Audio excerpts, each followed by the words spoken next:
to Friday, baby. Made it to Friday. There's a lot going on. We got a lot of little stuff to talk about. It's like we got a bucket, and we're at the end of the week, and you're at the end of the bucket, and you just got all kinds of stuff in the bottom of the big 5-gallon bucket, and you're dumping it on the floor all over the place, going, what the hell just fell out of there? That's today. That's today. We got all kinds of stuff going on today. Welcome into the program. Welcome into the program. Love it. Love it. Good stuff. Good stuff. We got a lot to get to today. So where do we want to begin? This is crazy. Where do we want to begin? So I think first and foremost where we want to begin is the Packers are still looking for a special teams coordinator. That's going to be one thing we're going to talk about. I'm doing the Brewers gear today. Brewers starting Cactus League play. I'm liking it. Brewers starting Cactus League play. So I'm excited about that. Good stuff there. And we're even going to talk a little motorcycle. Flat Out Friday. Mama tried today. In case you don't know what the hell that is, we're going to talk about that coming up. We've got Dalton Wasserman is going to join us from Pro Football Focus. And he's going to give us a little bit of the draft analyzation, what to look for coming up next week when we head down to the Combine. We're going to be down there. Today, I do have to say, though, pardon me. You got to pardon me today. And here's the reason why, is I have now switched everything over. If you follow the show, and many of you do, and we appreciate that. If you follow the show, you know that the old computer that ran the show was starting to not perform up to snuff. As good as we kind of needed it to. So I changed. I went out and bought a whole new setup and system and the whole things.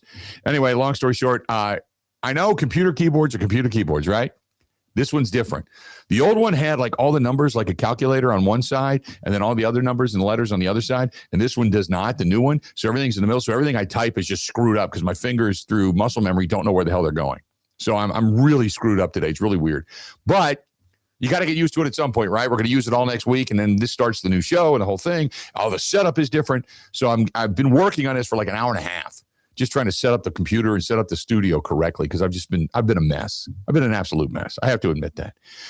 Today outside, just in case you were wondering, today outside, there it is. The Tiki Bar looks vast, dank, and lonely. Can't see it now, but it was coming down like it was the end of the world a little while ago. It was coming down a little weird yesterday, or today, I should say.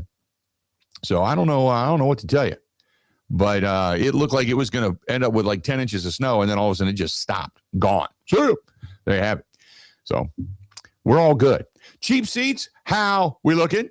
Hopefully everybody's good over in the cheap seats today. We always appreciate you being here. Thank you so much for hanging out with us. We certainly appreciate it. You want to get a hold of us, it's easy. 877-867-1670. 877-867-1670. You can always track us down, 608-321-1670. That is the text line, 608-321-1670.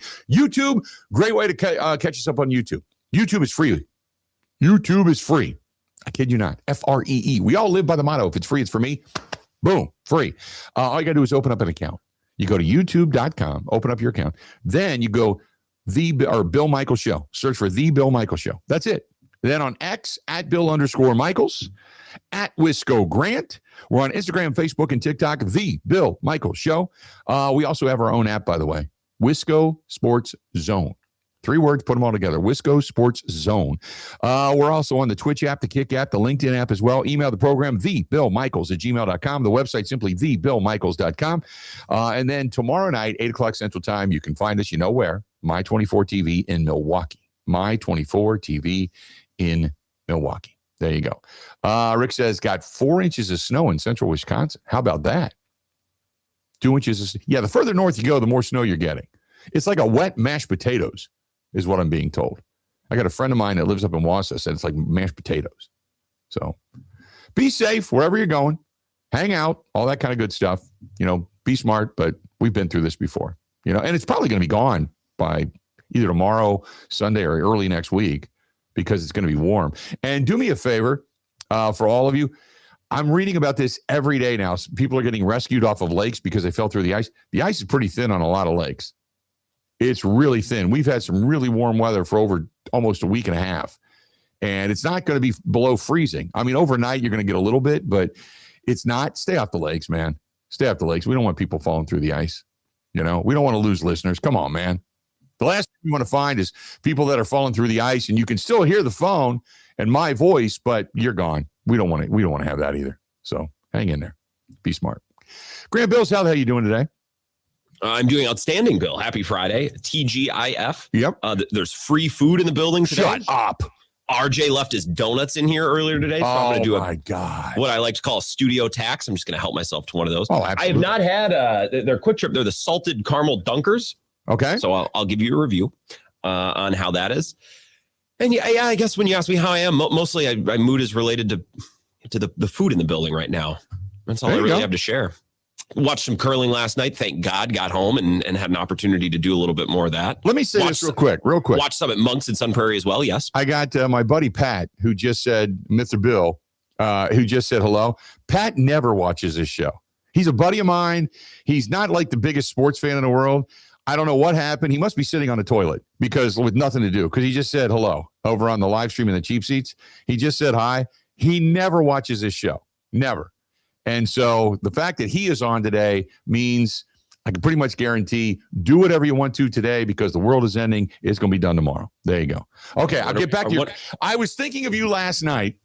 We had a board meeting yesterday for Beginner Foundation. And I came home, and now you and I were watching the Olympics during the day yesterday. So some of the stuff is a replay from the day. And I watched the end of the women's hockey, the gold medal game. What a spectacular finish. Overtime, the whole thing. They tied it up with just about 2 minutes to go in the game. Then they go into overtime, I think 4 or 5 minutes in, bang, next thing you know, goal. And then to see the entire team, singing the national anthem together, all hugging and swaying and flags. And finally, it's like there's some things maybe that we need country-wise to bring us back together. And maybe that was it. That was absolutely positively fantastic. Loved it. Then you saw, God, I can't remember her name off the top of my head, the skater.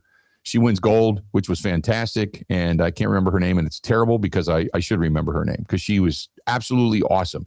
Lou. Her name is Lou, her last name. God, I can't remember her first name. Alyssa Lou. Alyssa Lou. Yeah. Thank you very much. She's from San Francisco, by the way. So we were just out in the Bay Area. I saw Mike Silver tweeting about that, which is the only reason I knew nothing about her. The pride of San Francisco. She retired. She wasn't having fun anymore. She, at the age of 16 or 17, she was skating like crazy. That's all she did, lived her life that way. And then she said, you know what? This sucks. And she quit. She's like, I retire. I don't want to do it anymore. I'm done. And she started living her life. She was going to concerts. She was doing things she'd never done before, because it was always get up at 4 a.m., go work out, then skate, school, skate, eat, go to bed. And that was her whole life. That's all she did. She said, I can't live my life this way. So she quit. And then she comes back. She was actually on a ski trip, skiing. And the adrenaline rush of skiing, and she's like in her head competitively skiing down this hill, and the legs are fatigued, and she's like, I got to go. I got to keep going. I want to get faster. And she said it was an adrenaline rush. And she's like, if I'm going to get this kind of an adrenaline rush, which she just thrived on, she's like, I should just go back to skating. But now I can go back to skating because I want to skate, not because I have to skate. And she said she's only been skating a year. And she goes and wins the world, and then she wins gold. So that was fantastic last night to see that. And then to see the curling. And I was going to give you the platform on that, because the American women knocked off the Swiss last night to advance to the semis, which was fantastic. I didn't know curling went on that long, though. Curling, that lasted forever. I don't think it stops. I don't think it's a matter of how long it go. I don't think it ever stops. I think it's a 24/7 thing. There's athletes on the ice right now. I don't think it ever ends. Yeah. So we were watching a little bit of curling at Monks and Sun Prairie last night. I couldn't believe Alyssa Lou, she's 20. Yeah. So imagine you're describing her life and her arc through figure skating. She can't legally drink yet. And she had a skating career. She left a skating career. She came back to a skating career, and she's 20. She's 20.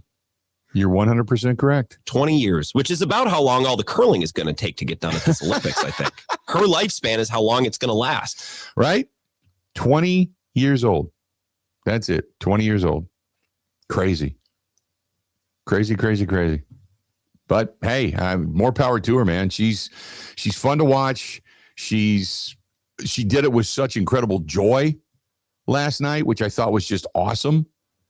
and to watch her just do her thing, so to speak. It was so much fun. It was really cool to watch. And she had won it earlier in the day, and so you knew the outcome. But to watch all of that and the way it unfolded, and the Japanese skater that came in second that ended up getting the silver, had she not screwed up the triple, she might have ended up winning. But she had a flaw in her performance, and that opened the door. And the next thing you know, she gets the win. So that was really cool. That was cool to see. I was watching the doubles figure skating, I think on Sunday. And I know it's not like the most manly, like it's not hockey or I don't know what the most manly winter sports are, but I can't believe these guys, they throw their partners like 30 friggin' feet in the air. Yeah. And they throw them in a spiral like a football. Right. And the woman's just supposed to land on a blade. And right. They do. I can't believe how strong those skaters are. Yep. Right. It's crazy. It's crazy. But, hey, that's why they do it. And we sit home and drink beer and watch them do it. Just because we can. I'd like to see Alyssa Liu drink a dozen beers at Liney Lodge tomorrow and be able to walk herself home. She can't do that. She can't do that. I'd like to see her sit in this chair for 4 hours a day and occasionally chime in with something witty. Right? Yeah, I'd like to see her do that. Come on, girly. Yeah, absolutely. But good stuff. I mean, it was a lot of fun watching the Olympics last night. What else do we have? Oh, we watched some domination last night as the Pistons went into the Gardens and knocked off the Knicks for the third time this season. And so the Knicks, for all the aspirations of getting Giannis and screaming and yelling that, no, they don't need him and we're not going to trade away everything and blah, blah, blah. And then they're getting their ass kicked continuously by the Pistons. So everybody in New York is feeling it, which I like. I enjoyed watching them go down last night. What else? We got Badger basketball coming up. We got Brewers getting into Cactus League play this weekend. Pat Murphy, a 3-year contract extension, very much so. Deserved. So I like that. That was good. Anything else we missed getting out of the shoot today? Because we're just loaded. I can't think of anything. No, I don't think so. Nothing. It's been a pretty quiet week. Just little dribs and drabs. The Olympics here. The Brewers news. Pat Murphy getting extended. By the way, Damian Woody has picked the Green Bay Packers to win the division next year. Not that that's headline news, but I was watching this morning, flipping around. I was watching some Olympic stuff, and then I was watching some Boomer and Geo, and then I flipped back over because Mike Greenberg's not on Get Up, so I can tolerate it today. And I can't remember the guy's name that used to be on the NFL Network, and now he's on ESPN. But he is hosting today, so it was better. It wasn't as over-the-top, hype, stupid stuff. And Damian Woody, they were going through the NFC North. And he said, no, Packers are going to win the division. He said, Mike is going to come back. Tucker Kraft's going to come back. Devontae Wyatt's going to come back. And he agrees with us, by the way. He said, all they got to do is get that offensive line worked out and maybe another guy in the defensive trenches. He said, and this is going to be a good football team. They're going to win the division. The Bears, he thinks, is going to take a step back. Detroit's going to be a really close second. Both the Packers and the Lions are picked to win 10.5 games via betonline.ag.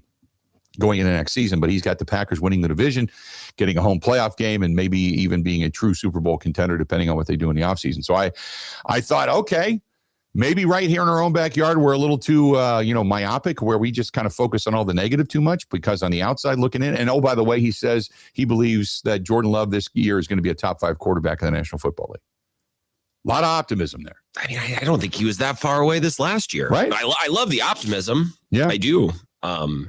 I think my question's about the Packers being able to win the division, and we don't have their schedule yet, but like, are you going to lose that clunker to the Browns? Yeah. Are you going to lose that home game to the Panther? Like, I think they've had the talent. They should have won the division last year. Even with their injuries, they should have won the division. Right.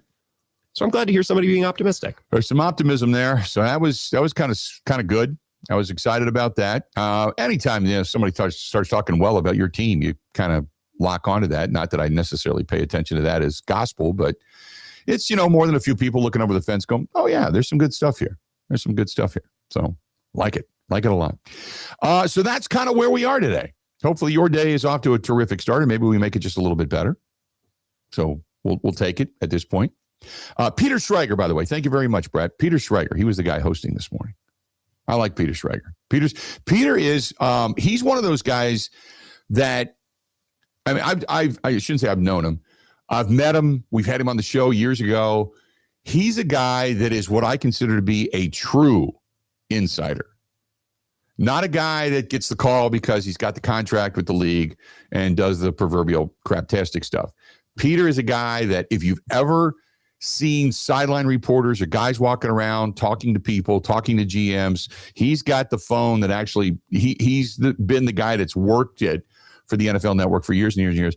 And he's really good. I really like his stuff. And he's not over the top. He's not crazy. He's very sensible. He's like what I like to call reality, as opposed to all the hype out of the diminutive Adam Schefter and all the crap that's spewed over there on Fox with whatever the hell his name is, the big chunky bald guy that's always doing the fitness classes. And who's the guy that used to be relevant and it really isn't anymore? Because there's Ian Rappaport. He's the guy. Tom Pelissero, he's the guy. Adam Schefter, he's the guy. And then who's the guy on Fox? Oh, Jay Glazer. Jay Glazer.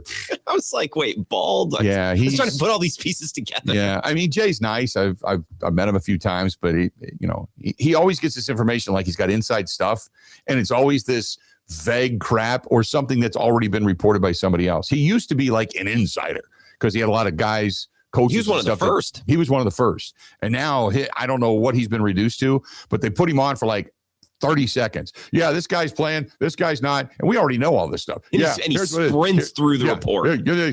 Okay, back to you. And he always, and look, Jay Glazer is, I give him all the credit in the world. He's a guy that guys go to, they train with. He's into the MMA stuff. He's got all that kind of stuff. Okay. He does a lot of stuff into the fitness realm, but the dude, every time I've met him, he's always wearing that suit with the 3-piece suit. He's always kind of, walking like this, the whole thing, and he always looks like if that man farts, he's going to blow all his clothes off. Like everything's just going to come blowing off of his body because everything he wears is like skin tight. Like, do you cut it that way? Is there any room to breathe? If you exhale really hard, will all the buttons shoot off? Will it put an eye out? Will your junk fly out from behind the zipper, the Velcro, and the staples that are probably holding it all in? All the pants and everything is up your ass. Just boom, boom, boom. Next thing you know, naked Jay Glazer. All right, let's do this. We're going to go ahead and take a quick break. We're going to come back. I got that visual in my mind, and I can't get rid of it, so we're out of it. Stay tuned. More of the Bill Michaels Show next. This is the Bill Michaels Show on the Wisconsin Sports Zone Radio Network.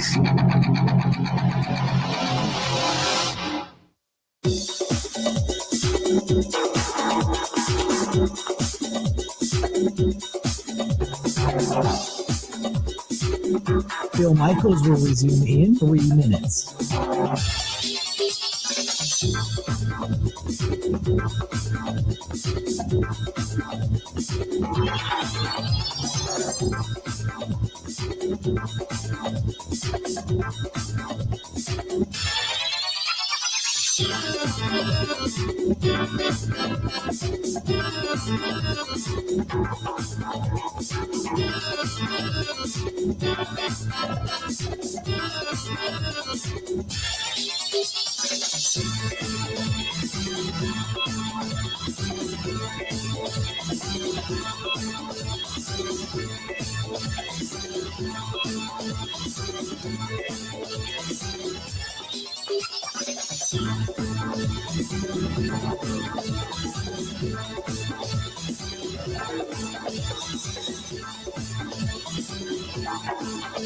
Bill Michaels will resume in 2 minutes.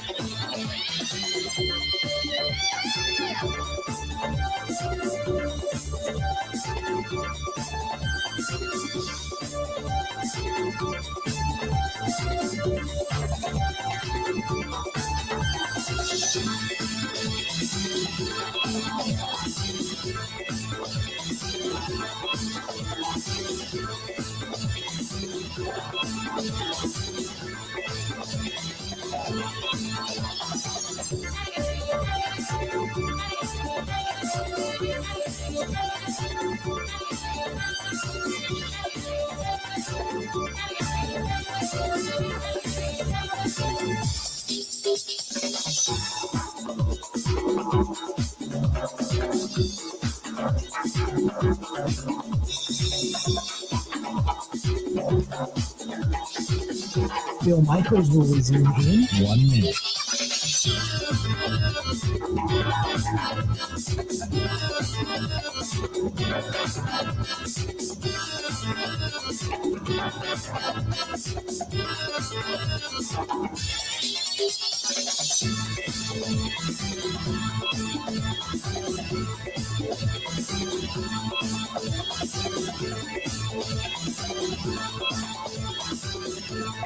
Bill Michaels will resume in 30 seconds.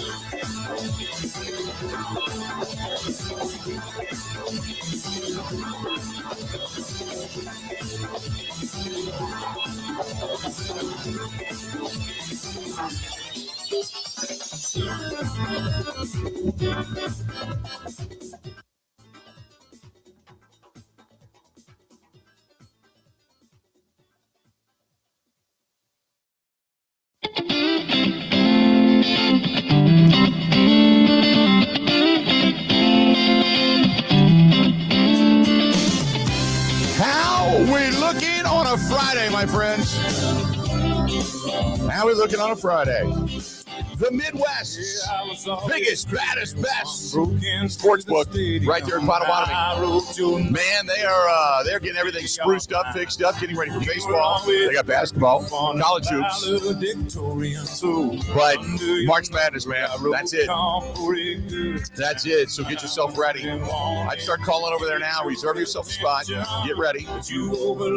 March Madness is almost upon us. You can throw down a few wagers if you choose to do so. You can do that. Plenty of things. You can great food, by the way, beverages, games everywhere. You can have all the games on all that massive TV, which is as big as the big screen in Jerry World. It's huge if you've never been there. Or if you're just looking for like last night at the Dream Dance Steakhouse, they do prime ribs on Thursday. Fantastic prime rib on Thursday night. They do a whole special over there. It's really, really good. Or if you're looking for music tonight, tomorrow, they got DJs, live bands upstairs, Rock and Brews. They have that going on. They've got gaming in the restaurants, and you can stay right there at the hotel, especially if you're going to do a Brewers game or two or a weekend or something like that, right down the street on Canal Street. So a lot of things going on under the one big roof that is Potawatomi. And they have one up in Carter, Wisconsin, too. We're going to get back up there this year. Looking forward to that. Go to Potawatomi.com, Potawatomi, Potawatomi.com. That is Potawatomi.com. Good stuff. We reserved our table for March Madness. Did you? My buddy in Milwaukee. Yeah, we're going to be there. Nice. I can't remember if it's it's the Saturday. I was going to say, because I'm not skipping work for March Madness. Now, are you going with me to Green Bay? I don't, what would that be? For on the 19th field? Yeah. I don't think so. Okay. Because I think I'm going to be needed here. If that's okay with you. It's okay with me. I was feeding you the opportunity. So and it's appreciated. Yeah. I think we won't have the RV by then, because they said, hey, do you want it? I'm like, no, we don't need it that early, because I'm afraid that we could still get freezing weather. So don't need it yet, but I think it's probably just easiest if I produce from back here and then do my show in the evening from back here too. All right, I can go along with that. Don't miss you. It'll be okay. We'll see if we can't. We're going to try to get Bill Huber over there. Maybe our buddy Eric Branchek comes over. Get our guys from WDUZ. Maybe the morning show swings by. Bill and Rookie. Wouldn't mind having those guys over. We got to get some people. We'll line them up. Just bang, bang, bang, one after the other. And maybe we get somebody from the Packers to come over and say hello to us. If they will, that'd be nice. Our first daytime effort into Green Bay. Hell yeah, we should just load it up. Load it up. And then a lot of hoops going on. 877-867-1670. If you want to give us a shout, do it. We'd love to have you. We're going to have our buddy Jeremy on from Flat Out Friday and Mama Tried coming up this weekend. If you've never been to it, it is indoor motorcycle racing at the Fiserv Forum.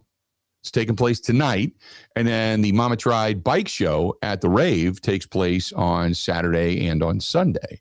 So if you want to get a taste of the outdoors, start to feel the wind in your face a little bit, maybe have a fun time. Whether it's the full bikes and baggers like Harley's riding around the inside of the rink at the Fiserv Forum, or what they call the Boonie bikes. I'll tell you this, when they do the Boonie races, they're hilarious. Some of them they're absolutely fantastic. Like a couple of years ago, we had a dude that put a porta potty on a mini bike. And the problem was he wasn't aerodynamic because the door kept flying open and he couldn't get any speed up because the door was acting like a wind sail. But we had one year, we had a guy dressed like Hulk Hogan that was he had put a jet ski on a motorcycle, over top of a motorcycle, and drove that around and ended up winning the race, as a matter of fact, because that's when you can just have anything wild in this race, and you go around the track and they spray down like Coke or Dr. Pepper on the track to give it some stickiness, and it's awesome. It's so much fun to watch. So if you want to watch some indoor motorcycle racing this tonight, not this weekend, but tonight, starts at 7:00, doors open, still tickets available. Head down to the Fiserv Forum, but I'm going to be down there tonight and checking it all out. But we're going to get our buddy Jeremy on. We'll talk to him coming up in about an hour from now. So Dalton Wasserman coming up here at the bottom of the hour. So stay tuned for that. Also, I texted you about this morning. I have an idea of, would you humor me with a Summerfest segment in the noon hour? Is that something that would interest you? Sure. What I was thinking is I would take sounds from, I don't know, 4 or 5 songs, and then see if you could tell me which Summerfest artist. I'll tell you, like, is this artist ABC or 1, 2, 3? Okay. And I wouldn't know a lot of these either, and just see if you can get a couple. Is that something that would interest you? Yeah, we could always do that. Unless there's massive breaking sports news between now and then. We can do that. Because there's a lot of the newer stuff. I'll know it, but I won't know who does it. Mm-hmm. You know? So that's the one thing. I'm trying to learn Jelly Roll. He keeps headlining things, and I don't know any songs. I'm like, who's listening? There's clearly a lot of people listening to Jelly Roll. Yeah, Kristen listens to Jelly Roll. She's all into the Jelly Roll story too. Not only where he came from, the selling of the drugs and the drug addict and the whole thing, but then the revival of him, his girlfriend or wife, I can't remember which she is, but her redemption, because there were 2 people that were involved in that life together, and it ended up he pulled himself out of it, pulled her out of it, and now she's got this successful, I don't know if it's a podcast or what it is, and then he's obviously got a massive career going on. And you talk about an ultimate redemption story. And both of them have been through the depths of hell and then back out together, and they're living life now large. And he's headlining, you're right, everywhere. He was even in Tulsa King. Yeah. He was in Tulsa King. And it was a funny scene with Sylvester Stallone. Did you see it at all, by the way? My dad loves that show. I've not watched it. Apparently whatever the arena is down in that area, Sylvester Stallone comes walking in and then meets Jelly Roll. And he says, "Oh, what are you here for?" And he says, "Oh, I'm in town. I got some work to do." And Sylvester Stallone doesn't know who he is. And he's like, "Oh, what do you do? Cleaning up afterwards? Man, I bet you the trash is mile high, whatever." And he's like, Yeah, I got to go. I got some things going on. He's like, jelly donut, jelly, like who is this? It was a great scene. He was treating him like he was the janitor and not the main act. There's a good chance Sylvester Stallone wasn't acting. He probably just maybe didn't know who Jelly Roll was. That's a good question. Yeah. They didn't even tell him they were recording. They just rolled him out there. Hey, go talk to Sly. Yeah, right. So anyway, but that was a really good scene in that. What else do we have here for you today? I think that's it. Other than the fact that Pat Murphy gets the 3-year contract extension, which I like. At least they tell you it's a 3-year contract extension. Do we know any of the details regarding Matt LaFleur, Brian Gutekunst, and Russ Ball? No. Do we know how long it is, or? I think we can assume, and we might get a little leaks, but Huber kind of hinted at that the other day. It's not something that they really publish in detail. No, it's not. Usually you can kind of find out about it, and it's not right now. So I'm kind of, okay. Well, there you have it. All right, let's do this. We're going to break, and then when we come back, Dalton Wasserman, Pro Football Focus, is going to be joining us. We'll talk with him and start to get his take, because I want to find out about the draft, about how the draft in correlation looks for the Green Bay Packers, because they don't have a first-round pick. We all know that, unless they trade up. But we'll talk a little bit about that and what roles can be filled pretty solidly through the NFL draft this year. This portion of the program brought to you by our friends at Marquardt, MARKQUART, MarquardtRV.com. That is MarquardtRV.com. They are all throughout the great state of Wisconsin, and they pride themselves on their service, both during and specifically after the sale. They want to let you know how to use your unit, how you can get the most out of it, because you're paying for it. So they go through everything with you. If you don't get it, you don't understand it, there's phone numbers you can call. If you're out in the middle of the woods and you need something happens, you can always give them a buzz. They just pride themselves on their service, because anybody can sell you something, but they're the ones that actually take care of you. So there's big ones out there. There's big, there's all kinds. I don't want to name names, but there's all kinds of RV dealers. Okay. We've dealt with them. But when it comes to the service, there's nobody better. I'm telling you that right now. Nobody better that I've ever worked with than Marquardt. MARKQUART. MarquardtRV.com. That is MarquardtRV.com. Covering Wisconsin sports like a blanket. This is the Bill Michaels Show on the Wisconsin Sports Zone Radio Network.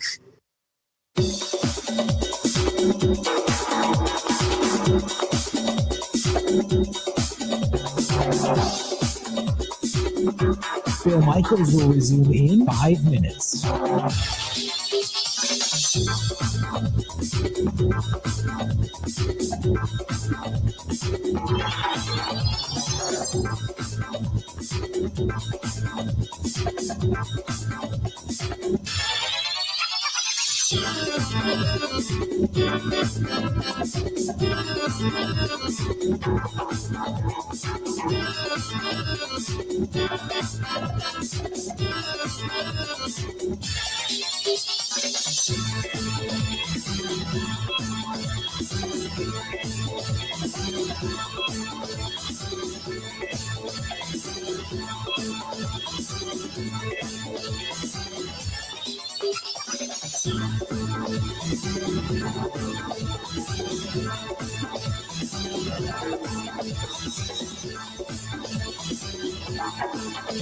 Bill Michaels will resume in 4 minutes.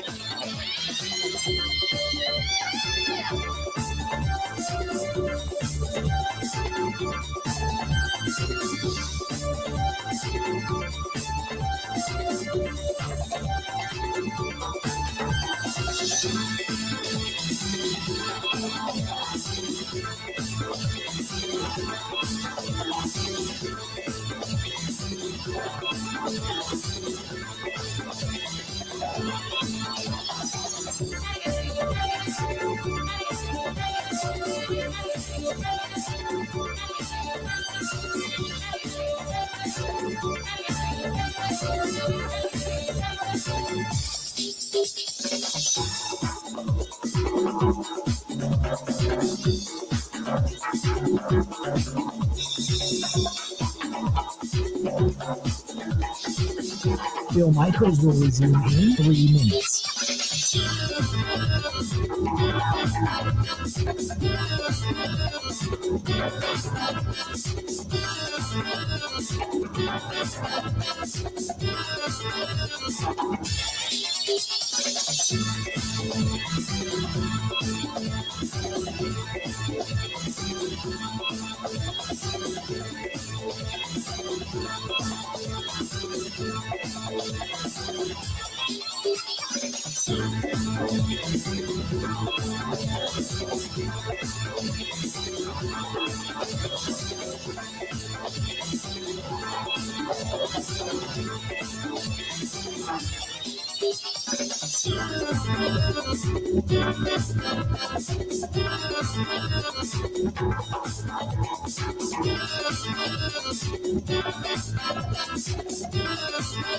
Bill Michaels will resume in 2 minutes.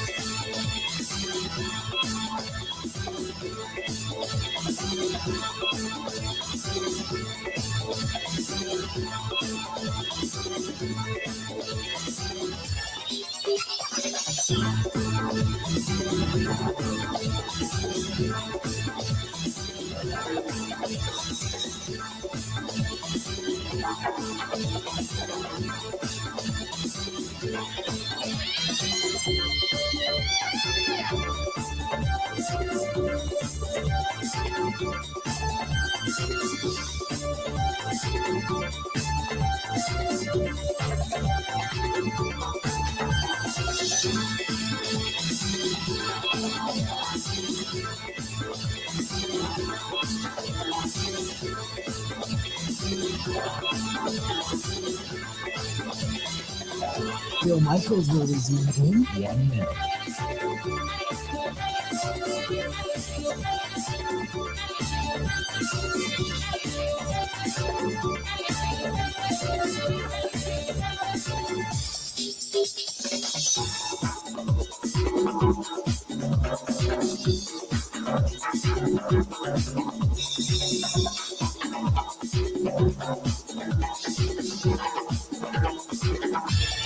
Bill Michaels will resume in 30 seconds.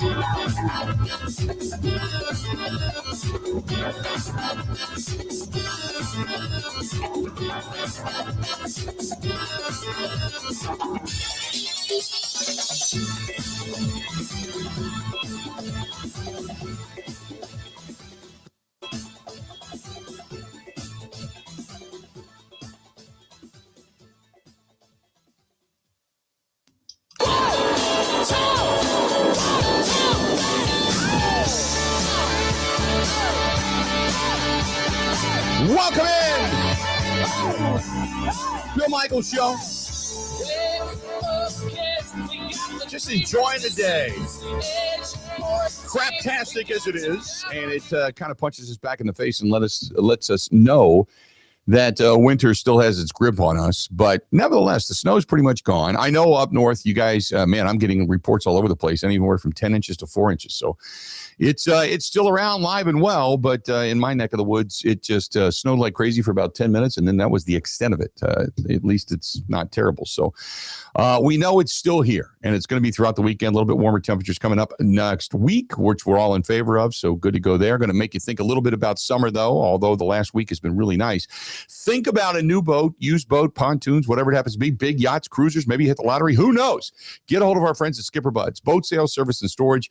And when you're ready to get your boat ready for the season, when you say, okay, it's time, get a hold of Skipper Buds, get it summarized, get the oil changed, get everything, all the clogged crap out of the gas tank and out of your carburetor, out of your fuel injectors, whatever it happens to be. Make sure it's seaworthy, get your batteries charged, all that kind of good stuff. Skipper Buds, that's the one that they do it better than anybody. Go to boat sales, service, and storage. That's Skipper Buds. Call Todd, 262-544-1200. Todd is the GM, 262-544-1200. That is Skipper Buds. Again, 262-544-1200.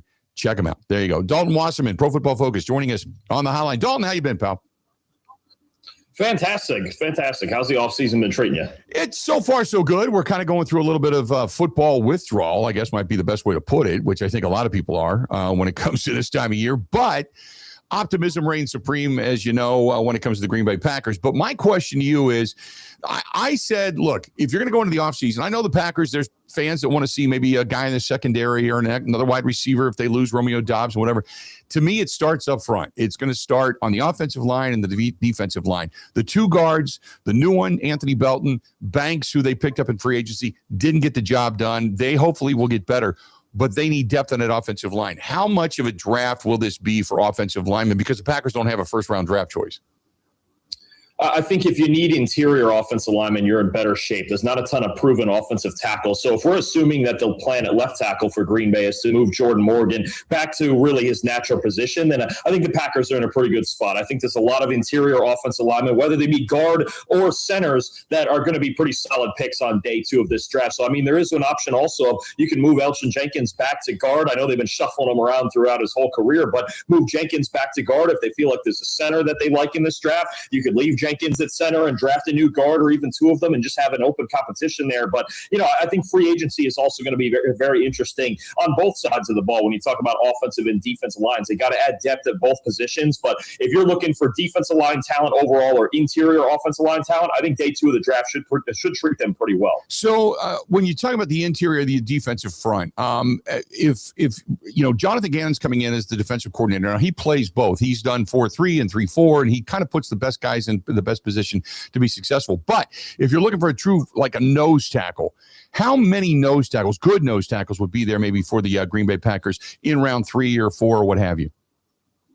I think there's a good amount. I think when you talk about, I mean, there's some really good ones people have been talking about at the top, like a Caden McDonald from an Ohio State or Christian Miller from Georgia, but there's a ton of good run stoppers in this draft. There really are. So I think defensive line talent on the whole, especially run stoppers, you're going to be able to find that, I think, all the way through round 4 and 5. It's a very similar class to what we had last year when it comes to the depth of defensive line talent. I think it's the deepest position group in this draft. They should have no issue in the middle rounds finding solid run stoppers. numbers, and then even a situational pass rusher too. I mean, you saw the way that their pass rush on the inside and outside really collapsed after Micah Parsons got hurt. They need more pass rush depth as well, and I think to be able to find that in the middle rounds of this draft, some situational guys, I think they're going to be in good position to do that. So I want to go back to you talking about the natural position of Jordan Morgan. Give me your thoughts on him being a starting left tackle, because when he came out, depending on who you talk to, he was projected as a tackle, but then a lot of people said his arms are shorter. He'd probably make a better guard. Did not look great at guard.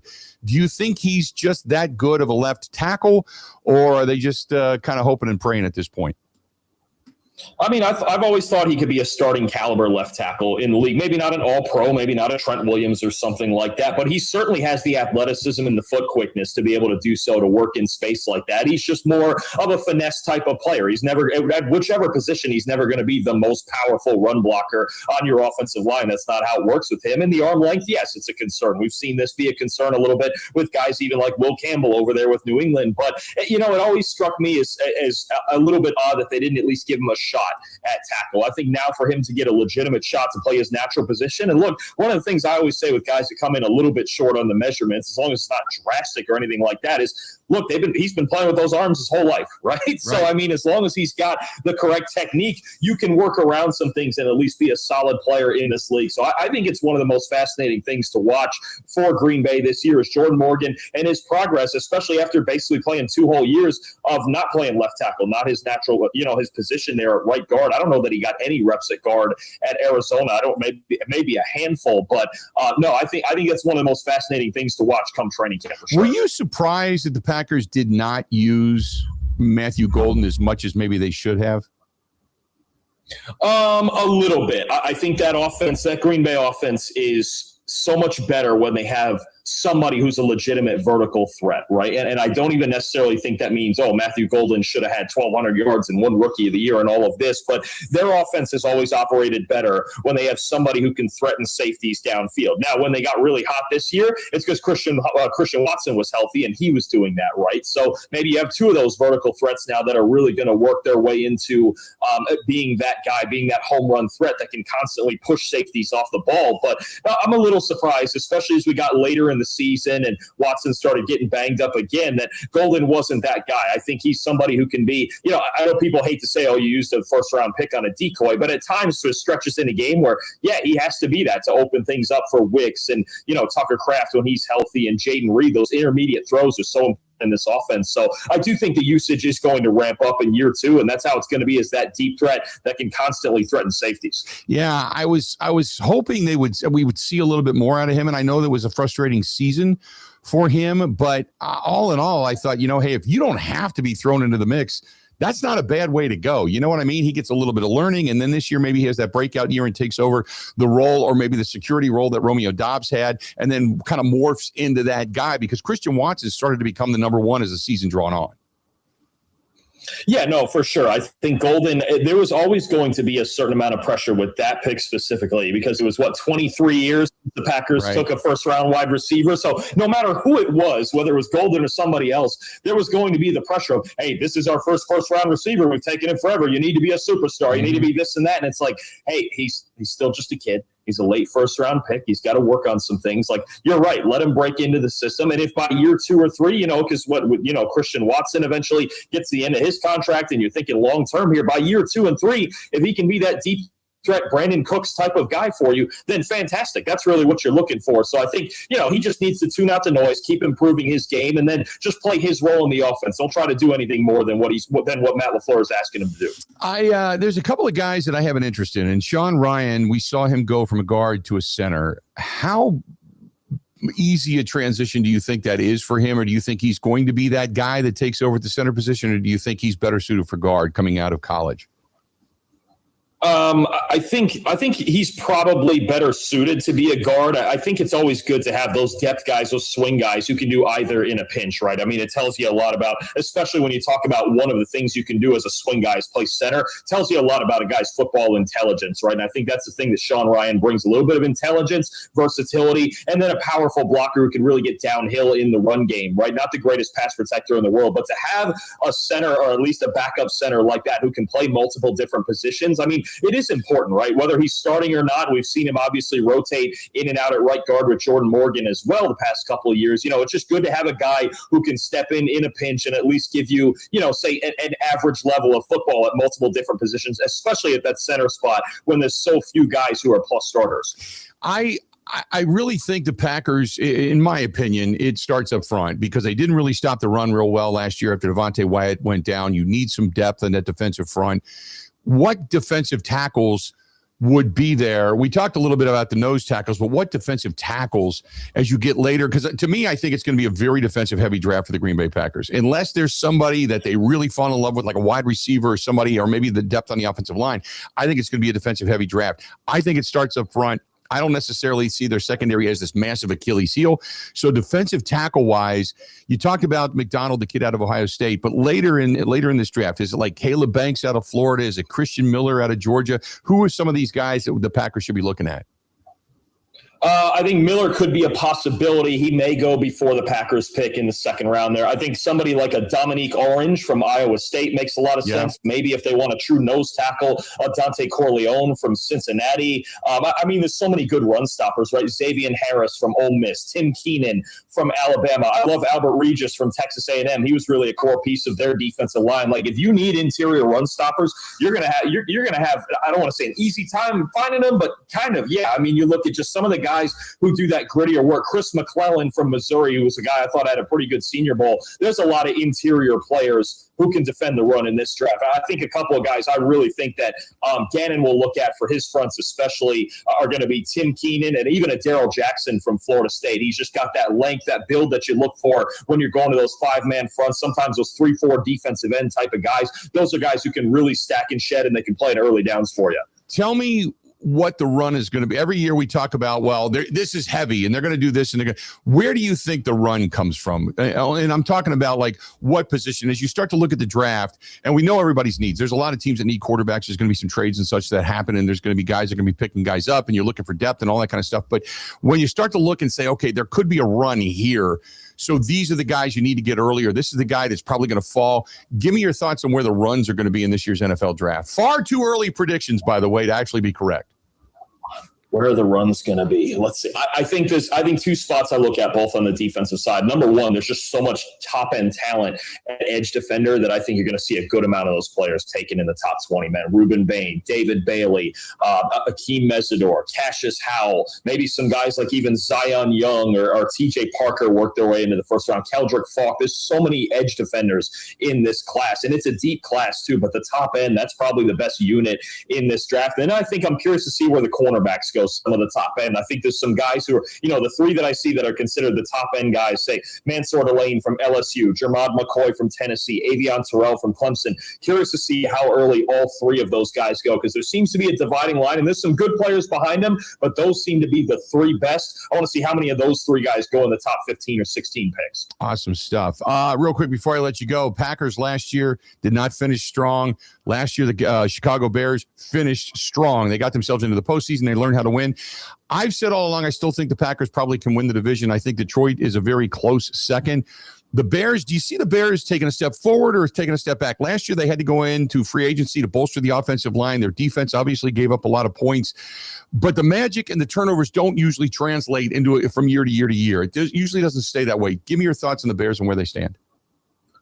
They can step forward if they make the right improvements on defense, like you mentioned, because they had, I believe, the best turnover margin in the NFL, and they won a ton of games. Set a record for games they were trailing in the final 2 minutes. So, there's two places where they can make big improvements. Number one, the defense. And I think they're going to spend most of their offseason focusing on that at all three levels of their defense. And number two, Caleb Williams just getting more consistent, right? I think that's one thing that, obviously the high-end stuff and the fun highlights are really fun, but for 4 quarters of football, he's not quite consistent enough yet to win a championship. If Ben Johnson can continue to work his fundamentals and he can play at that elite level for all 4 quarters instead of just the last 8 minutes of games, then you've got maybe an MVP candidate, a dangerous type of player on your hands. So there are certainly ways that it can go. There's certainly scenarios where it can go both ways, where the Bears could be a lot better and be a championship contender, or take a bit of a step back with that kind of 1-score game regression they had going. That's fantastic stuff. Dalton, we're going to see you down at the Combine?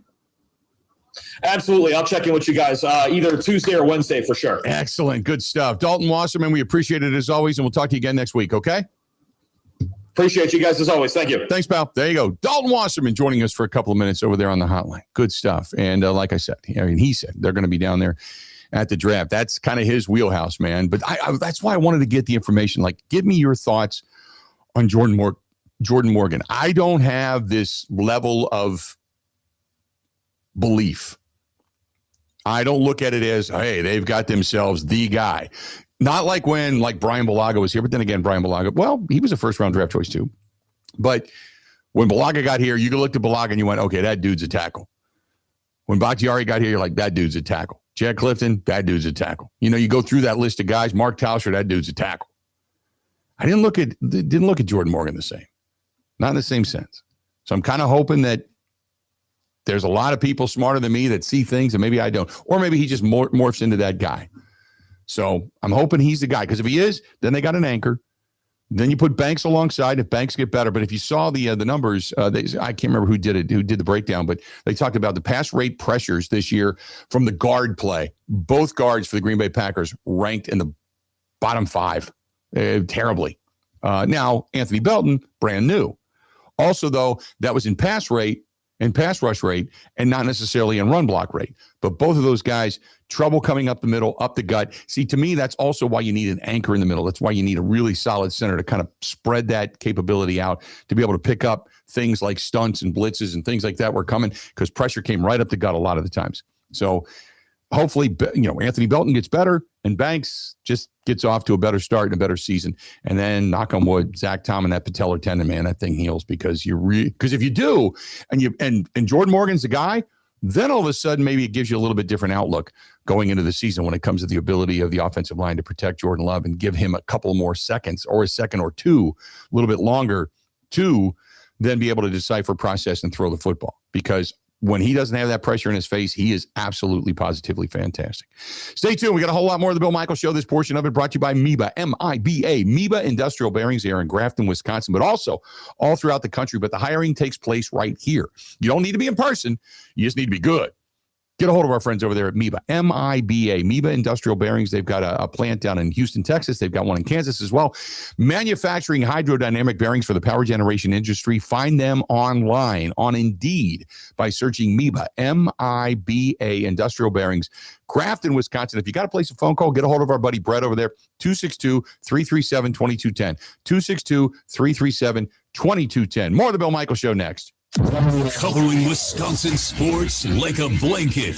This is the Bill Michaels Show on the Wisconsin Sports Zone Radio Network.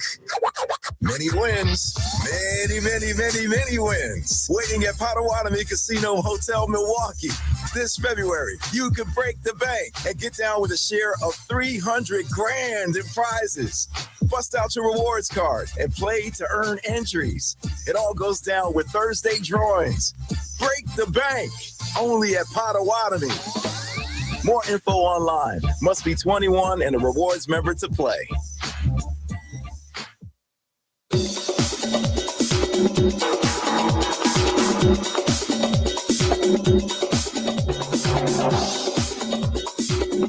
Bill Michaels will resume in 3 minutes.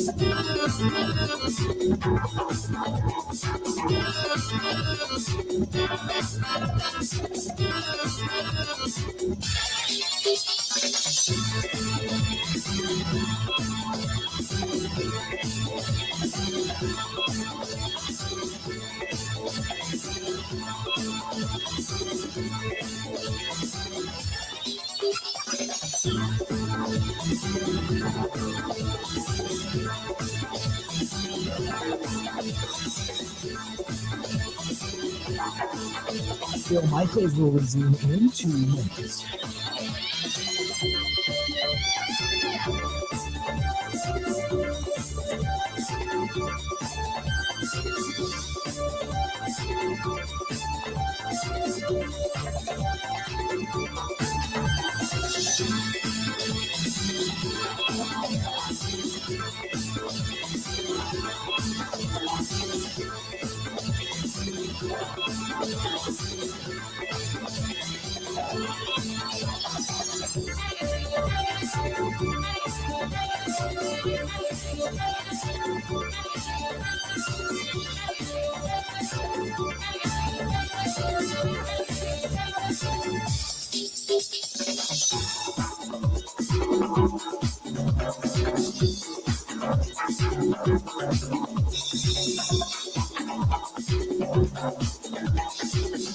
Bill Michaels will resume in 1 minute.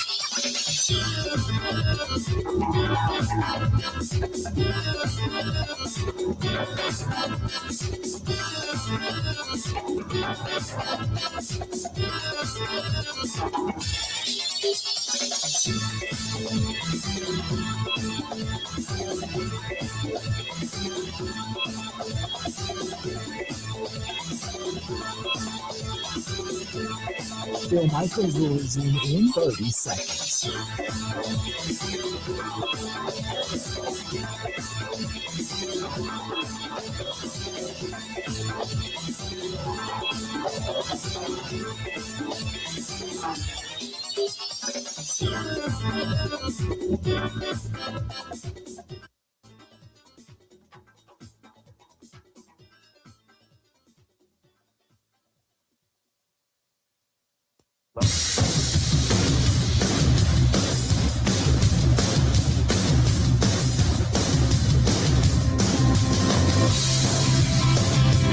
That's fast. An hour down. Another hour yet to go. And then an hour after that. And then an hour after that. Loving it. Loving it. We'll be back after the top of the hour, so don't go anywhere. We'll get back into some Packers chatter when it comes to who they may or may not get when it comes to the special teams coordinator. Also, coming up in the next hour, we're going to talk to our buddy Jeremy from the Mama Tried and Flat Out Friday group. They got a big event going on this weekend in Milwaukee. And also, don't forget, hopefully we catch it with Dario Melendez today. And he talks a little Brewers baseball with us. And Pat Murphy getting himself a 3-year contract extension. So excited about all of that as well. Stay tuned. There's more of the Bill Michaels Show coming up right after this. Don't go anywhere.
This is a Wisconsin Sports Zone update. Well, the Brewers are settling in out in Arizona for spring training. The entire team out there for full squad workouts. And that includes outfielder Sal Frelick, who had a breakout year for Milwaukee last season, setting career highs in batting average, hits, and runs scored. Also, nearly doubled his RBI total. So, you can imagine he was excited to get back to work this spring after getting swept by the Dodgers. Every year is a motivator, right? Every year you don't win. And, I've been fortunate enough to have been in the league for 3 years and play in the playoffs for 3 years. So, each year I feel like I just learn more and more from those experiences, and even this one having advanced around and in the past 2 years having lost in the wild card, so you just learn more and more and you just try to build on it. Milwaukee will get Cactus League going tomorrow against the Guardians. Turning to the Packers, they have started their search for a new special teams coordinator in the wake of Rich Bisaccia stepping down earlier this week. Coach Matt LaFleur's challenge will be finding someone after most of the coaching turnover has already taken place. Whoever will be hired will be the fourth special teams coordinator since LaFleur took over as head coach in 2019. For nearly 40 years, ABC of Wisconsin has been helping men and women transform themselves into well-paid, productive members of their construction teams. Today, we have 2,000 active apprentices in 10 different skilled trade programs, and we educate individuals in more trades than anyone else. To get your career started, go to buildyourcareerwi.org or just search online for ABC of Wisconsin. Wisconsin is back on the practice floor as they get ready for a visit from the Iowa Hawkeyes on Sunday. The Badgers got blown out last time they were on the court down at Ohio State. They're still projected as an 8 seed in the NCAA tournament with less than a month to go before Selection Sunday. And finally, the Milwaukee Bucks return to action tonight. They're in New Orleans taking the Pelicans. Tip-off at 7 o'clock. For the Wisconsin Sports Zone Network, I'm Ebo.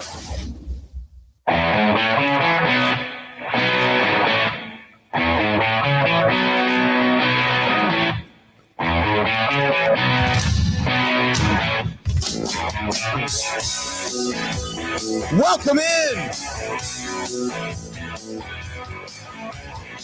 Bill Michaels Show. On this Friday edition, almost at Thursday, but it's Friday edition.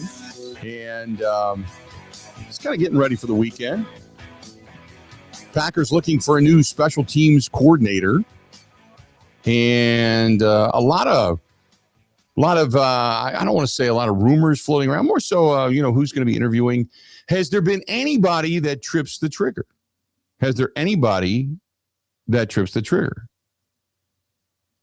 So we'll figure it out. We're going to talk to Dario Melendez coming up bottom of the hour, by the way. We'll talk with him coming up bottom of the hour. Dario gave us a buzz and said, hey, I can go to the bottom of the hour. Can you get me in? Absolutely. He's out there at spring training. We'll talk to him then. And we'll talk to Jeremy coming up from Mama Tried and the Flat Out Friday group coming up a little bit later on. For all of you that are hanging out with us today, you want to give us a buzz, 877-867-1670. You can text us, 608-321-1670. We're on YouTube. Go to youtube.com. It's free. youtube.com/Bill Michaels Show. You can find us on Twitter, on X, at Bill_Michaels, at Bill_Michaels. You can find Grant at Wisco Grant. We're our app, which, by the way, is pretty cool if you haven't checked it out. Wisco Sports Zone. That's Wisco Sports Zone. You can email the program, thebillmichaels@gmail.com. The website, simply thebillmichaels.com. Don't forget, we are on all the platforms. We're on Facebook, Instagram, and TikTok. Under The Bill Michaels Show. The same thing on the Twitch app, the Kick app, the LinkedIn app as well. And we are a television show, My24 TV in Milwaukee. My24 TV in Milwaukee. Good stuff. So track us down there as well. Always love having you. So I don't know. This is an email that I wanted to get into real quick. This is from Jason. Jason says, hey, unit, love listening to the program. There's been a lot of talk and speculation about Rich Bisaccia and the special teams coordinator. Who really cares? Special teams have been neglected for so long. It's probably going to be wash, rinse, repeat for this group. Does it really matter? I think it's more so incumbent on Goody to get the right guys than it is on the next special teams coordinator to get it right. I don't know. I mean, yes, to answer your question, yeah, I think it's incumbent upon Goody to find the right players. But the things that we saw that drove us the craziest wasn't necessarily guys getting constantly beat.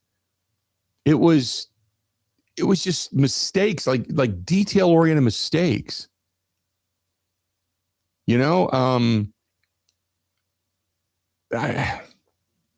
Holding penalties were constant.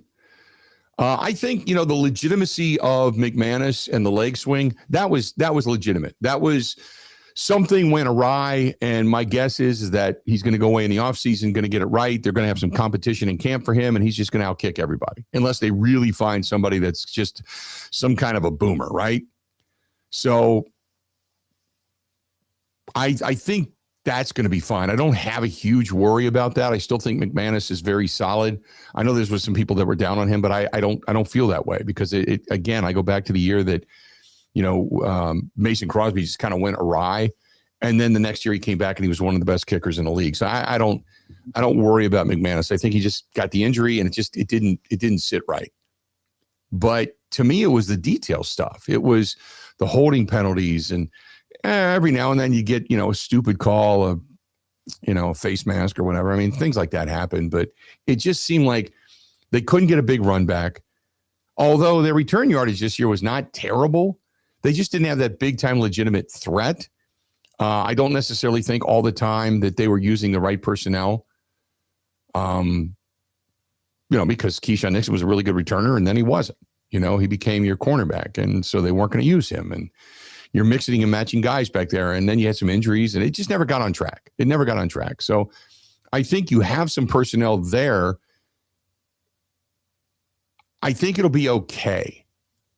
But I'll be honest, it can't get much worse, can it?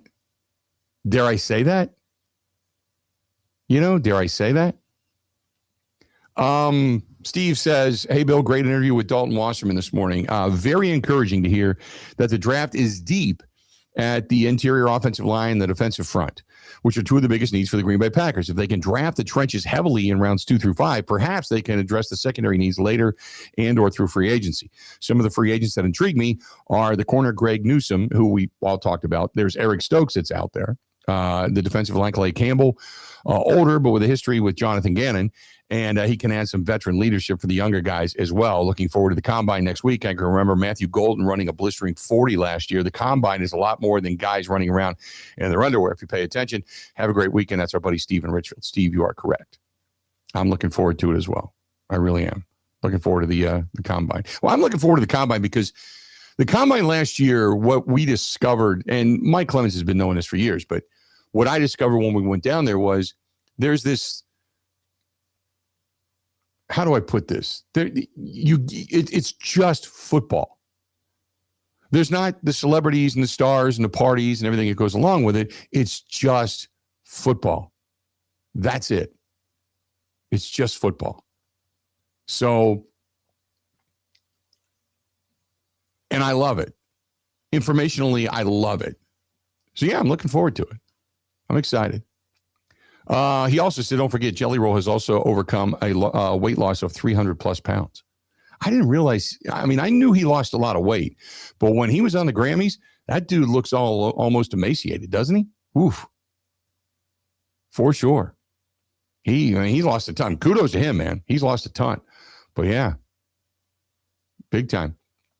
By the way, the announcement was made when we talk about racing in the state of Wisconsin. The Milwaukee Mile at State Fair Park. They have the title sponsor now for the IndyCar weekend. It's Snap-on, the Snap-on 250. It is now the Snap-on 250. And I love it that a local company like that steps up and does it. And Snap-on's kind of synonymous with racing anyway when it comes to the tools that they use. So Snap-on 250. Like it. Sounds good. That'll be at the Milwaukee Mile. That'll be at the Mile. That'll be at the Mile this year. We're going to talk some racing eventually, too, and some improvements and such at the track up at Road America as well. We'll get our buddy John on, talk with him at some point as racing starts to come back. There's a lot of great racing in the state of Wisconsin. You get out to any, when you were like in the lacrosse area, did you go to Lacrosse Speedway at all? Yeah, once or twice, I guess, over 7 or 8 years. Not a ton. Yeah. But there'd be events out there that, you'd go to and tickets, go see this or that. Yeah. Right. I love racing. I love the small racing in the state. I love all that stuff. Just do. Always have. Always good stuff. It's fun. It's just a good night out, especially if you catch them on a Saturday, or a Sunday. You get, like where I live, you get Slinger. It's like racing in a salad bowl. But you get the Slinger Speedway, and they race on Sundays, and then some of the tracks race on Fridays, some of the tracks race on Saturdays, and people can travel the state and do their thing. Racing is always good. Always good. 877-867-1670. John says, I like the thought of an interior lineman for the Green Bay Packers to add depth. Can we just find a true center to be the guy? I think Sean Ryan is a good offensive lineman. I don't know if he's going to be a true center by the time it's all said and done. That is John. John, appreciate the email. Well, But last year, and again, I don't want to make too big of a deal out of it. I don't want to undersell it. But last year and again, I'm not knocking Elton Jenkins, but that never really worked. And it wasn't until he ended up, unfortunately, getting hurt and Sean Ryan gets moved inside that the offensive line kind of started to become solidified. you know, and that's a shame because Elton Jenkins, you talk about a Pro Bowl guard. I mean, he was that guy. So if you think about it, had you not signed Banks and just left Elton Jenkins there and moved Sean Ryan to center, chances are it's probably a much better offensive line coming out of the season. And maybe a different, thought as to what the needs would be for the offensive line this year as well. Chris says, what do you think of Chandler Rivers as a corner? He's a good corner, but he's coming out of Duke. They don't necessarily play the big-time schedule. I don't know. Just starting to get just starting to get into a lot of these guys. Chandler Rivers, I don't know a ton about him. I know that in like this past year, he had, I think, I don't even know his numbers off the top of my head. I know he had a couple of picks. I don't know what his speed is. I think I saw a video of him against SMU.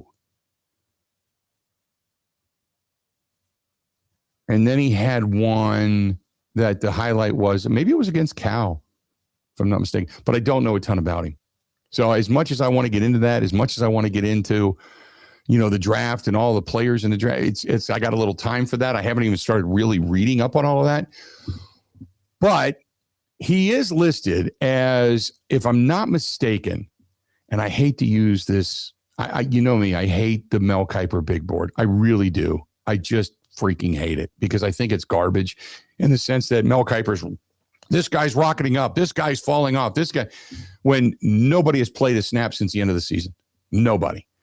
So I don't like to get into all of that. You know me well enough because I think it just becomes this pantload of rumors and innuendos and all that kind of crap.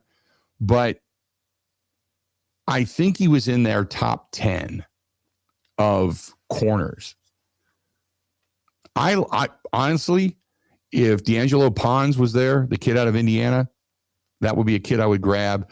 Avian Terrell out of Clemson is a really good. That Mansour Delane, is it Delane or Delaney? Out of LSU, I think is fantastic, but I don't think there's any way he's going to be there by the time the Packers are drafting. I would be looking more towards Colton Hood out of Tennessee. Chandler Rivers, I think, is in the top 10. Keontae Scott out of Florida, out of Miami. He was solid too. So there's some corners there that if they're there, maybe they grab onto. But it's still, again, I have not gone deep dive into all of that as of yet. Let's go to Tony in Sussex. Tony, how you doing, man? What's going on? Good. I just have a comment on the Milwaukee Mile. When you're talking to these guys, ask them, why they have to shut down the stands in the turns, like the north turn 1 and turn 4 stands, bleachers. Okay. They have everybody bunched up on the main straight. We went last year. I sat basically 3/4 of the way up, and I still couldn't see half the back stretch. Okay. And the viewing is terrible because everybody, stand up where everybody looks, and it's like, for years and years, probably 25, 30 years, I had season tickets in turn 1. I had 10 tickets. And every year I'd go with my dad and my uncles, my brother, everybody, and those were phenomenal seats. I go to Indianapolis, I sit in turn 3 way up high. You see 3/4 of the track. But the way they're doing this, I get it, maybe for TV, they want people to see, there's, people in the stands. But it's, to me, for viewing for the fan, it's not a good thing. Okay. It's I'll not find a good out. thing. It's unless you sit way, way, way high on the top, if you can pay to get, because they're very expensive way up there, and you may be able to see the whole track. But that's why I don't even want to go anymore, because the viewing is terrible. Okay. For that race, and I've talked to other people, and other fans that were there that day, like last summer, and we were all saying the same thing, like, oh man, I thought these seats would be good, but you can't even see the backstretch. Okay. I didn't know. I haven't been to a race at the mile in years, just because the weekend that it fell upon, I always had something going on. But yeah, we'll kind of ask what the deal is for sure. Thanks, Bill. Have a great day. Bye, buddy. Talk to you soon. He drops off. You get on board. 877-867-1670. 877-867-1670. Get a hold of us. I get it, man. Hey, you want to be able to see the race? I do too. There you go. Racing questions coming out. We're all over the place today. I love it. Got a lot of chatter going on over in the live stream as well. They're all engaged today. All engaged in the draft and football. Rick says, well, then just draft a true center and not this play every place type of guy. You just need a true center. I've said that for a while. I know they love versatility because you got to have guys that can play in a pinch because there's injuries. We all know that. You got to have guys that can play in a pinch that can move either out or in. Okay, I understand that. But when it comes to the center position, that's kind of the captain of your offensive line. He's the guy that has to understand the blocking schemes. He's the guy that has to call out the blocking plays. He's the guy that also has to be just that fire plug in the middle, man, that immovable object. He is the first line of defense for the gaps, the one gap, the A gap, whatever you want to call it. He's got to be that guy that you don't have to worry about that. He's your guy. After that, everything's a matriculation. And I wish they just find just that true center. True center, true nose tackle. It all starts up front. It's all right up the gut. It all starts right up the gut. 877-867-1670. Let's do this. We'll take a quick break. We'll come back. Bottom of the hour, Dario Melendez going to be joining us. I want to remind you that it's not far off. March Madness is going to be upon us. Yeah. We are going to be live in Titletown, Green Bay. We're coming. Going to be at Home Field Pub and Social, kicking off March Madness, our first ever show when we don't have a post-game show to do in Green Bay. Looking forward to it. We're going to be at Home Field Pub and Social in Titletown, the official home of the Green and Gold post-game show after every Packers home game this year. But we're going to be there kicking off March Madness, March 19th. Set your calendars. Google, whatever you need to do.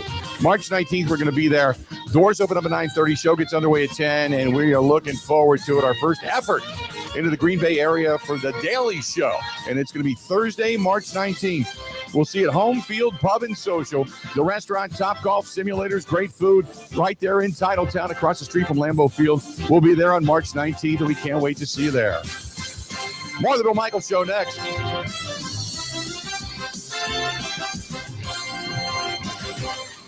Ready. This is the Bill Michaels Show on the Wisconsin Sports Zone Radio Network.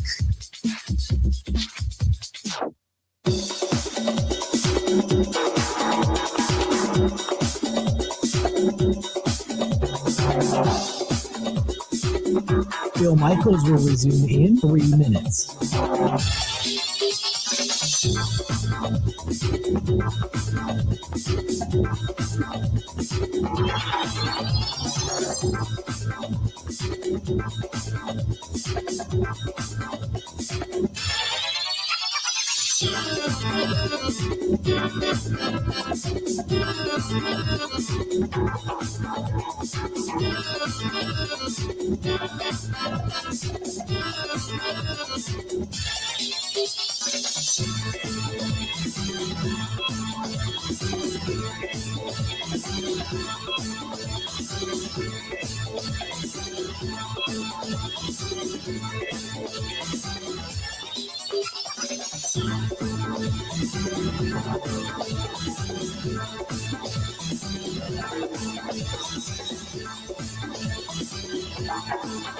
Bill Michaels will resume in 2 minutes.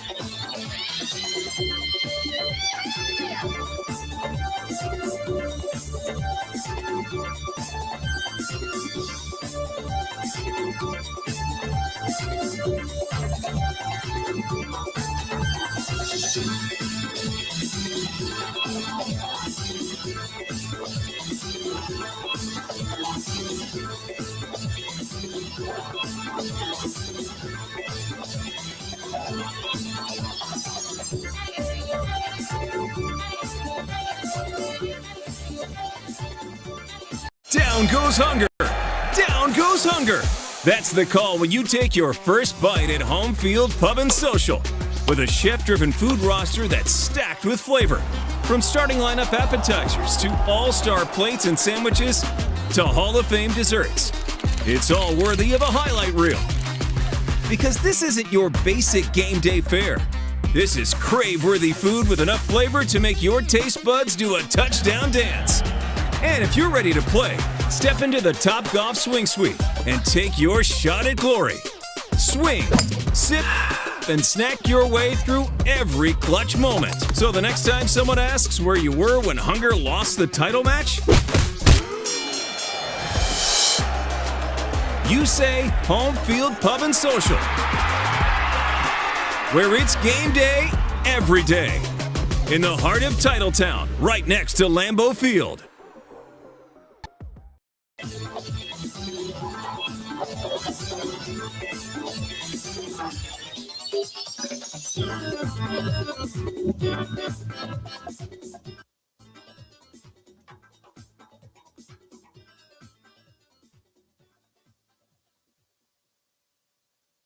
You got to hit it, bang it, rock it, put it in the pocket. Hit it, bang it, rock it, put it in the pocket. Put the pocket. How we looking? Bill Michaels Show. I'm excited for the weekend. Got a lot going on. This portion of the program brought to you by our friends at Pella Windows and Doors of Wisconsin. Go to PellaWI.com. That is PellaWI.com.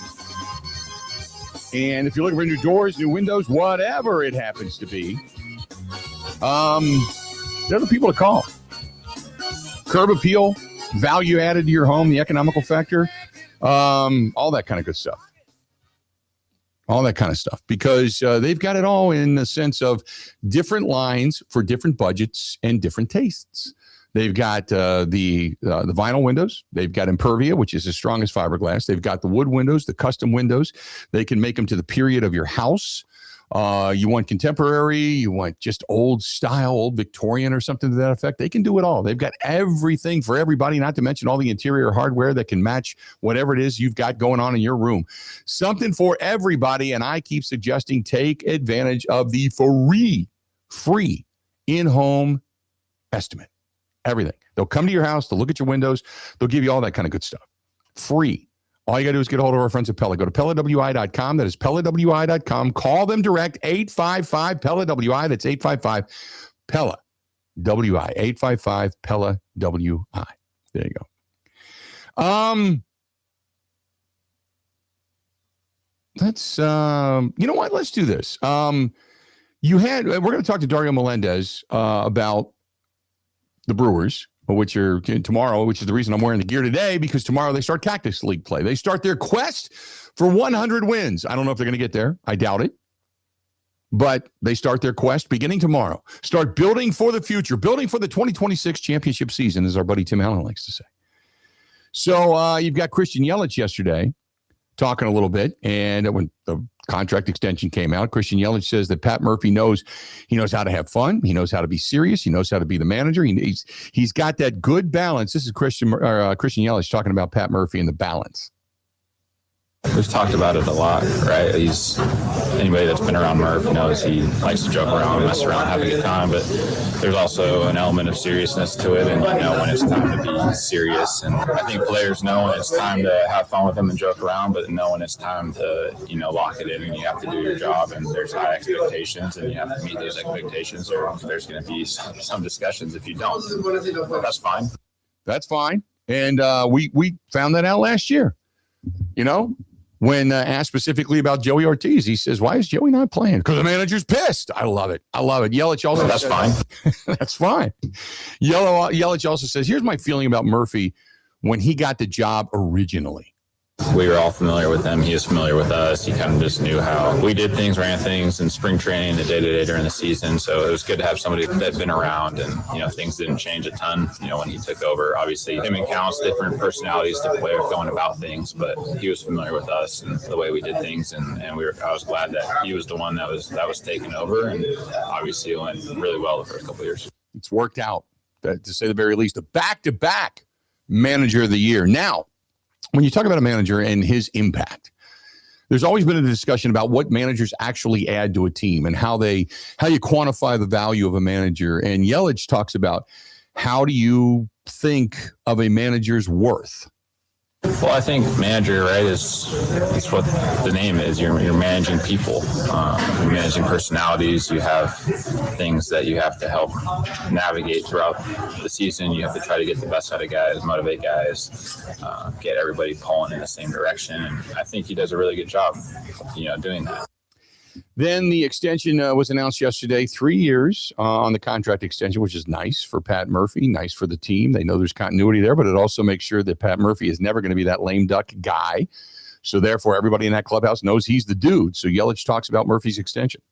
Yeah, I'm happy for him. I mean, obviously, well-deserved, and he had a great first 2 years. We love having him around, and, I know this was his last one that he had, so it's good that he'll be here for this year, at least a couple more, and hopefully into the future. So there's a value to a manager when it comes to wins and losses, but what is that impact? What is Murphy's and all that personality that comes along with that? What's that impact on the team?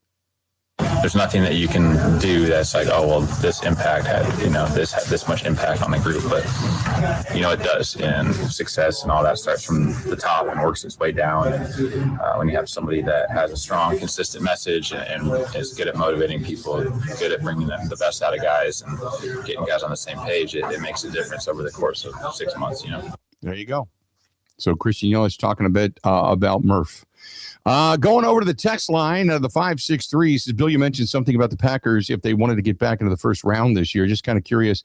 And I know this franchise probably would not do it, but what would it take to get back into the first round this year? Would it take giving up multiple picks in later rounds? Keep up the great work. Bill, Darren from Keeler.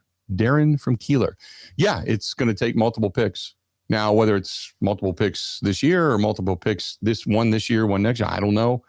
But it depends on the value, I mean, we're still, because I actually had Steve had asked me, he said, are you still going to be doing your, the first round of the NFL draft? Yeah, we're going to still do that because you never know. And you want to see what the run is because the first day sets up day 2 and 3. We all know that. But there could be a guy that the Packers really covet that they look at and go, man, this guy's really going to help us. This could be the guy that we go after. So we'll see.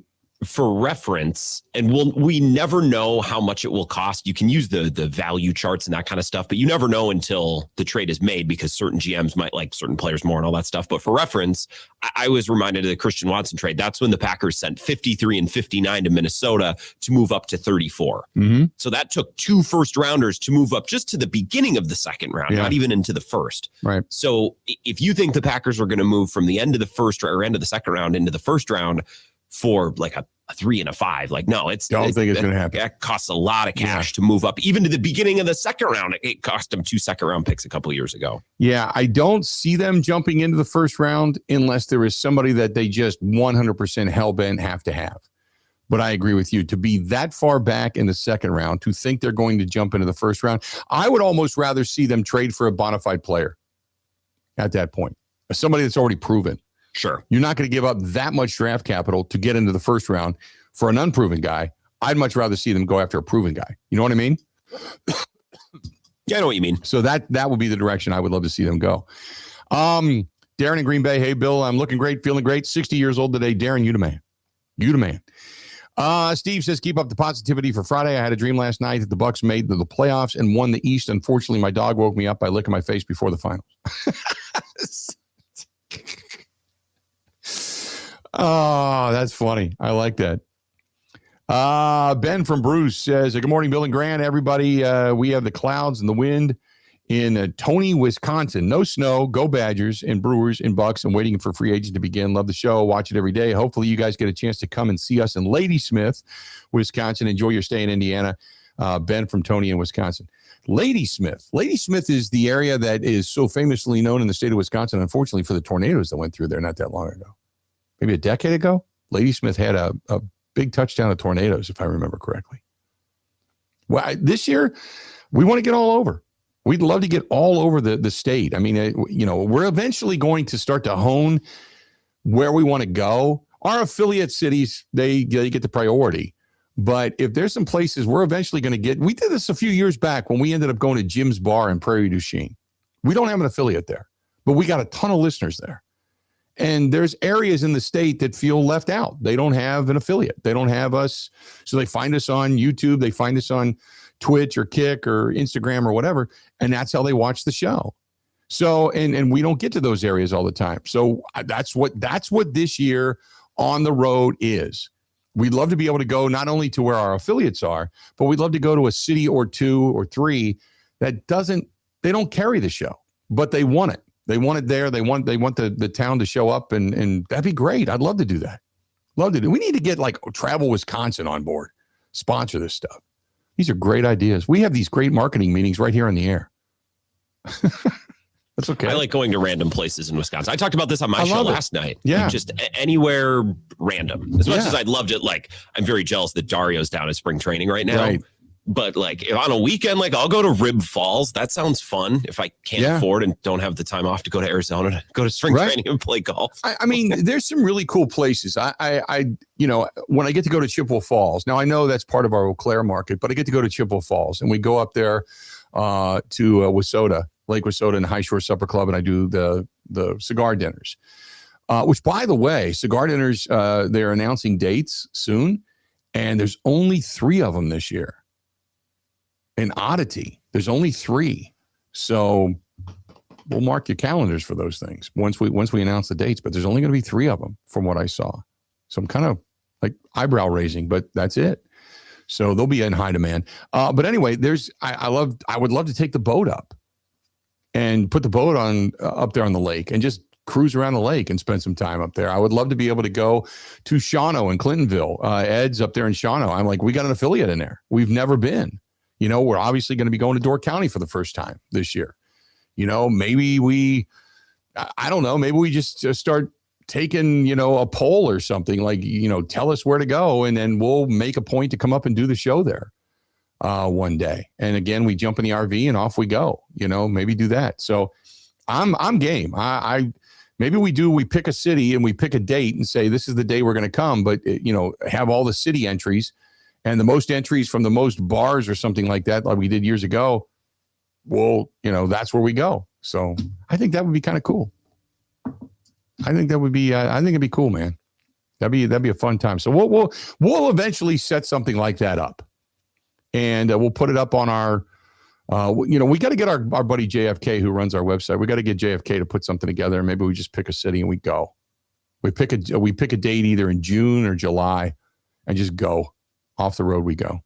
That'd be fun. I think we do that. All right, coming up here, bottom of the hour, Dario Melendez going to be joining us down in spring training, Maryville, American Family Fields of Phoenix. Stay tuned. That's coming up next. This is the Bill Michaels Show on the Wisconsin Sports Zone Radio Network.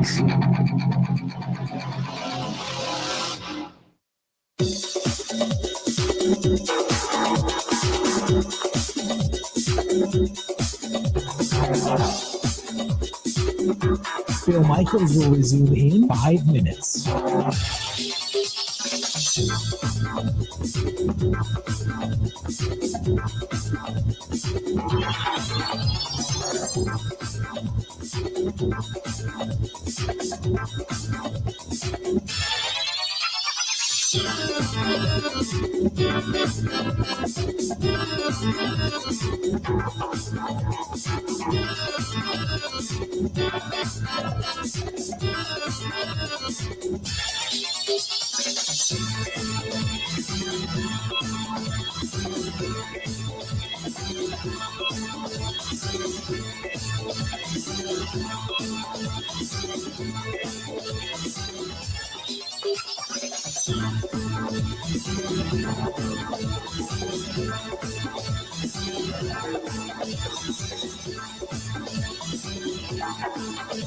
Bill Michaels will resume in 4 minutes.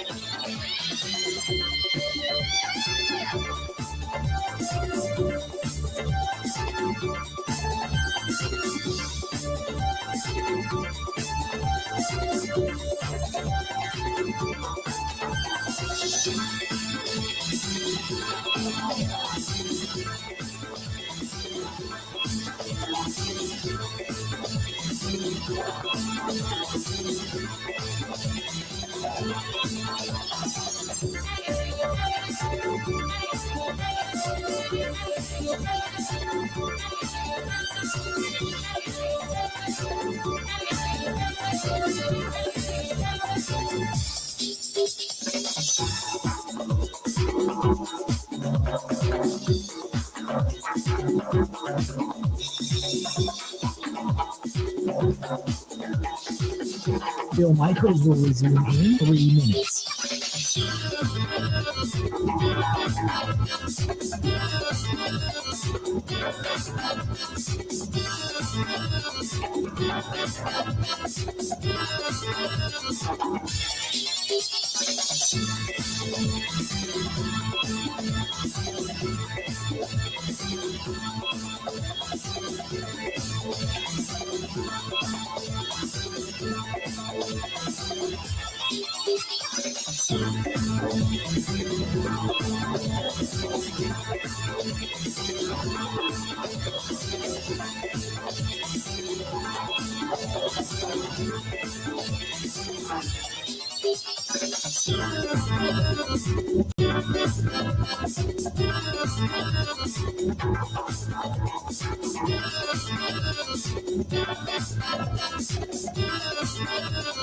Bill Michaels will resume in 2 minutes.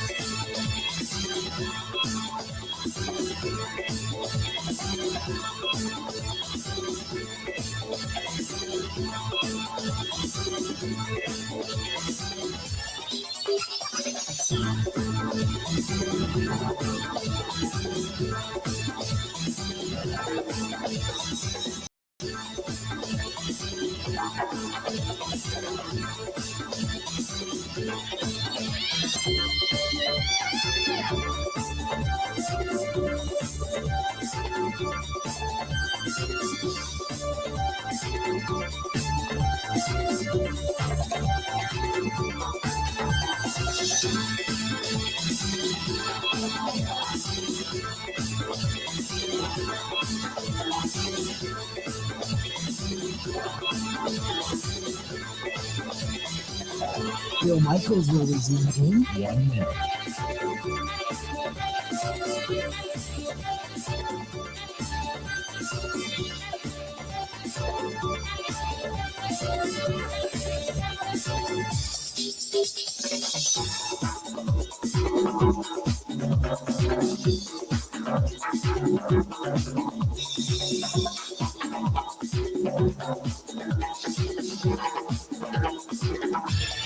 Bill Michaels will resume in 30 seconds.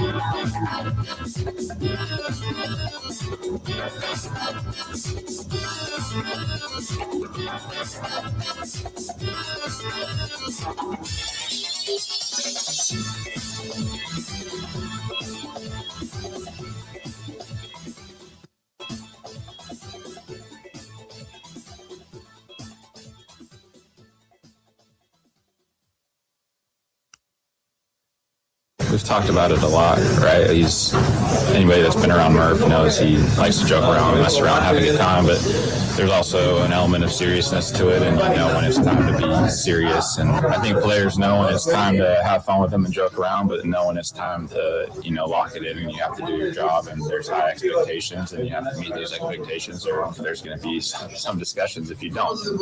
That's fine. That's fine.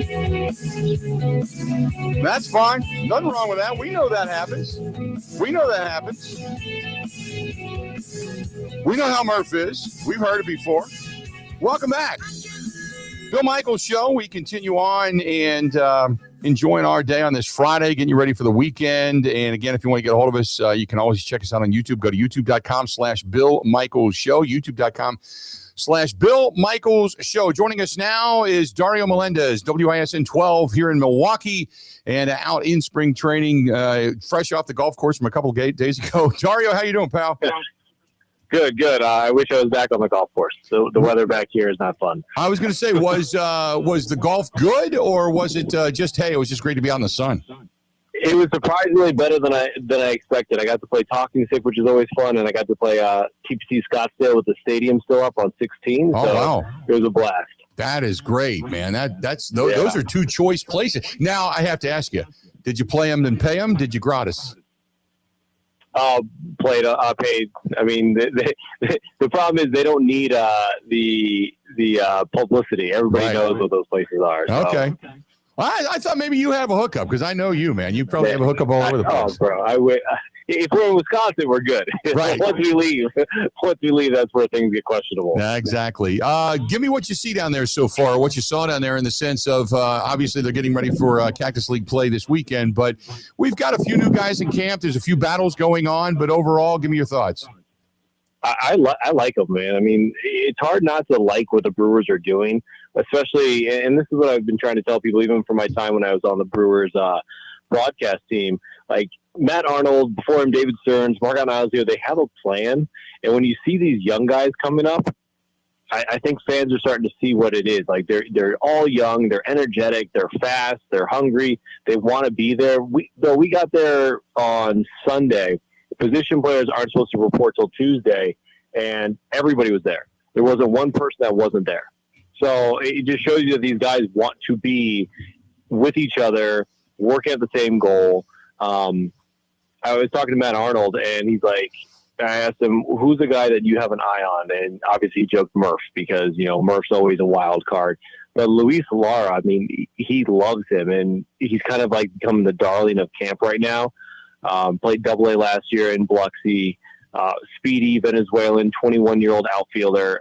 There's so much talk, obviously, about Madej and Pena and Pratt, but he's like, Lara is really starting to impress a lot of people. So, look, it's only spring training. It's kind of like watching football without pads.